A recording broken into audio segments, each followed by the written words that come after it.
نحمده ونصلي على رسوله الكريم اما بعد فاعوذ بالله من الشيطان الرجيم بسم الله الرحمن الرحیم یا بنی انی ارا فی المنام انی اصبحک صدق اللہ العظیم۔ سامعین حضرات، سورہ الصافات کی آیت نمبر 102 میں نے آپ کے سامنے تلاوت کری، اور اس میں اللہ تبارک و تعالی ارشاد فرماتے ہیں کہ جب ابراہیم نے اس سے کہا بیٹا میں خواب میں دیکھتا ہوں کہ میں تجھے ذبح کر رہا ہوں،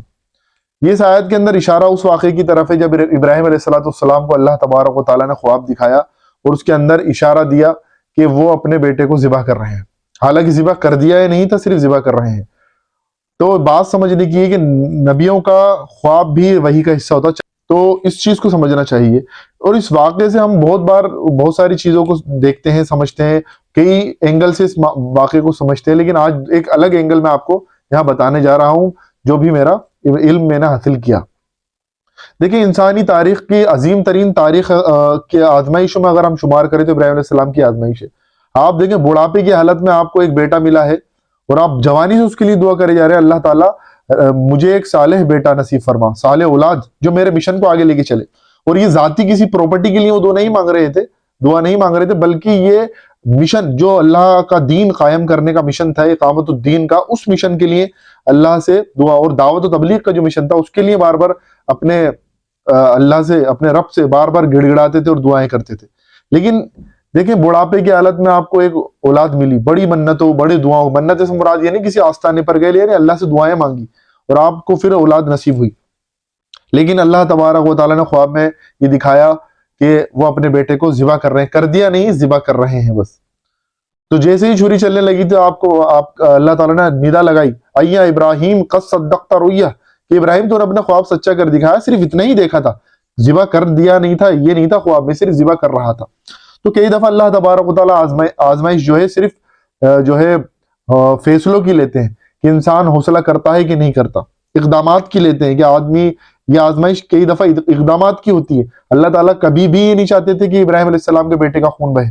لیکن بات سمجھنے کی جہاں یہ ہے کہ بیٹے نے بھی فوری طور پر اس کے اوپر حامی بھر دی کہ ہاں ابا جان، آپ مجھے صابرین میں سے پائیں گے۔ آپ یہ سمجھے کہ میں کوئی جلد بازی کا مظاہرہ کروں گا، صابرین یعنی جو نبیوں کے اور صالحین کی تاریخ ہے بھری پڑی ہے صبر سے، ان میں سے پائیں گے انشاءاللہ تعالیٰ، اور انشاءاللہ بھی کہا۔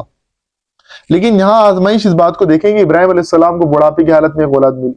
آپ کے بڑھاپے کا سہارا بھی ہے، آپ کا دین جو لے کے چلنا ہے اس کا مشن کے لیے ایک وارث بھی آپ کو مل گئے ہیں۔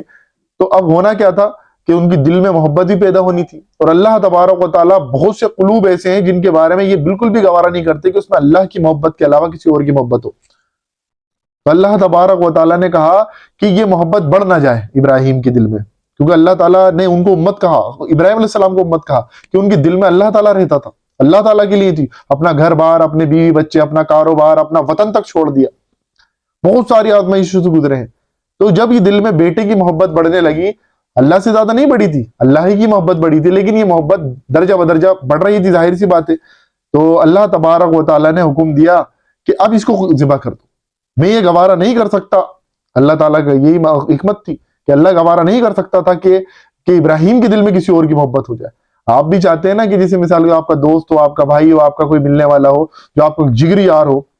آپ نہیں چاہتے کہ اس کی زبان سے کسی اور کے بارے میں اچھے کلمات نکلے، وہ دوست صرف مجھے کہنا چاہیے، کسی اور کو وہ دوست نہ کہے، کسی اور کو وہ بھائی نہ کہے۔ ماں ہوتی ہے، ماں کبھی دل میں نہیں چاہتی کہ بیٹا کسی اور کو ماں کہے، ماں ہمیشہ چاہتی ہے میں اس کی ماں ہوں، بس مجھے ہی امی یا مجھے ہی اماں کہے۔ تو یہ اللہ تبارک و تعالیٰ کو ابراہیم علیہ السلام سب سے بڑھ کے یہ چاہتے تھے کہ ابراہیم کے دل کے اندر کسی اور کی محبت مجھ سے نہ بڑھ جائے۔ تو اللہ تعالیٰ نے کہا کہ بس اب کر دو ذبح، اور وہ ابراہیم علیہ السلام جو کہ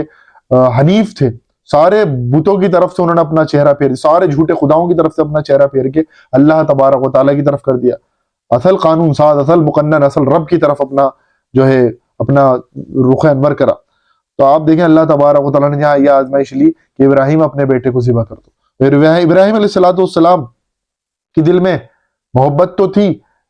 ایسی بات نہیں کہ محبت نہیں اللہ تعالیٰ نے رکھی، بیٹوں کی محبت ہوتی ہے، اولاد کی محبت ہوتی ہے، بیوی بچوں کی محبت ہوتی ہے، کاروبار کی محبت ہوتی ہے، میل ملاؤ کی محبت ہوتی ہے، اپنی مصروفیات کی محبت ہوتی ہے، لیکن اللہ تبارک و تعالیٰ کے آگے سر تسلیم خم کرا، اور ابراہیم علیہ السلام نے اپنے بیٹے کو بھی، اپنے بیٹے کی گردن پر بھی چھری چلا دی۔ حالانکہ اللہ تبارک و تعالیٰ نے کہا یا ابراہیم کا صدقت رؤیا، کہ ابراہیم تو نے اپنا خواب سچا کر دکھایا، میں یہی چاہتا تھا کہ ایک مثال قائم ہو جائے کہ اللہ کی اطاعت اور فرما برداری یہی تو ہے اصل. اللہ تعالیٰ اطاعت چاہتا ہے، فرما برداری چاہتا ہے. رمضان کے روزے ہمیں کیا سکھاتے ہیں؟ اللہ کی اطاعت، فرما برداری. اگر ہمارے اندر اطاعت، فرما برداری، تقوی کی صفت پیدا نہیں ہو رہی تو تمام جتنی بھی ہماری عبادات ہیں جو ہم کرتے ہیں، نماز، روزہ، حج، زکوٰۃ اور قربانی، صدقات، تو یہ اگر اللہ کی اللہ رضا الہی سے خالی ہیں، اللہ کو دکھانے سے خالی ہیں، اللہ اس سے خوش ہو جائے، اگر یہ دل میں ہمارے نہیں ہے، صرف اللہ ہی دیکھے، اللہ خوش ہو، کسی کی تعریفیں نہیں چاہیے، تو اگر یہ جذبہ نہیں ہے تو ساری عباداتیں صرف جو ہے ہماری اللہ اس کا مالک ہے کہ یہ کس کھاتے میں جا رہی ہیں. تو اللہ کو حاضر ناظر جان کی صرف اللہ ہی کی عبادت کرنی چاہیے، اور اللہ تبارک و تعالیٰ کے ہر فیصلے پہ ساری تسلیم خم. ابراہیم علیہ السلام نے جس طرح سے اپنے لخت جگر کے گردن پہ چھری چلا دی، اسی طرح سے ہمیں بھی اللہ تبارک و تعالیٰ نے جن چیزوں سے روکا ہے ان چیزوں پہ چاہے ہماری کتنی ہی محبت ہو، کتنا ہی لگاؤ ہو، کتنی ہی چاہت ہو، ان چیزوں کی دلوں کے اندر بیٹھی ہوئی ہیں، ان سب کو نکالنا ہمارے لیے ضروری ہے. کیونکہ اللہ تبارک و تعالیٰ ہرگز گوارا نہیں کرتا کہ ایک مومن کے دل کے اندر اللہ تبارک و تعالیٰ کسی اور کی محبت، کسی اور کی اطاعت، کسی اور کی فرما برداری ہو اللہ کے علاوہ. ہاں، اللہ کی اطاعت ہے اور اس کے بعد اولو الامر ہے، اسی طرح سے اپنے ماں باپ ہیں، اپنے بڑے ہیں، اللہ کی اطاعت کے زیر ان سب کی اطاعت ہوگی، اللہ تعالیٰ کی اطاعت کے دائرے میں ان سب کی اطاعت ہوگی، تو اللہ تعالیٰ ہم سے خوش بھی ہوگا، ہمارے کام بھی بنیں گے اور آخرت بن جائے گی. اصل بات دنیا بنے نہ بنے، آخرت ضرور بن جائے گی. اللہ تعالیٰ جس سے خوش ہو گیا اس کے لیے سب سے بڑی، اس سے بڑا انعام دنیا میں اور آخرت میں کیا ہو سکتا ہے کہ اللہ اس سے راضی ہو گیا. تو ہمیں ابراہیم علیہ السلام کے اس واقعے سے یہ سمجھنا چاہیے، اور ابراہیم علیہ السلام ذوالحجہ کے محتاج نہیں، ان کی قربانیوں کو ہمیشہ پڑھنا چاہیے، جاننا چاہیے. یہ دیکھیں یہ آیت کتنی زبردست ہے کہ اپنے بیٹے کی پرورش بھی کیسے کری. بیٹے نے یہ نہیں کہا ابا جان آپ کہاں ہیں، آپ تو حجاز میں رہتے ہیں اور ہم تو حجاز میں رہتے ہیں اور آپ ہمیں چھوڑ کے فلسطین میں رہتے ہیں، دوسری بیوی کے ساتھ رہتے ہیں، آپ ایسے آگے حکم نہیں دے سکتے، حکم نہیں چلا سکتے. ان کو معلوم تھا کہ ابراہیم علیہ السلام کا مرتبہ کیا ہے، اسماعیل علیہ السلام کو معلوم تھا، اور پرورش یہ تھی. اپنی بیویوں کی پرورش بھی بیویوں کی تربیت بھی انہوں نے بہترین طریقے پر کری، بہترین نہج پر کری. تو ہمیں بھی کوشش کرنی چاہیے کہ ہم ابراہیم علیہ السلام کی زندگی سے سبق حاصل کریں، اور جب بھی کبھی اللہ کا حکم آئے تو اپنی تمام چیزوں پر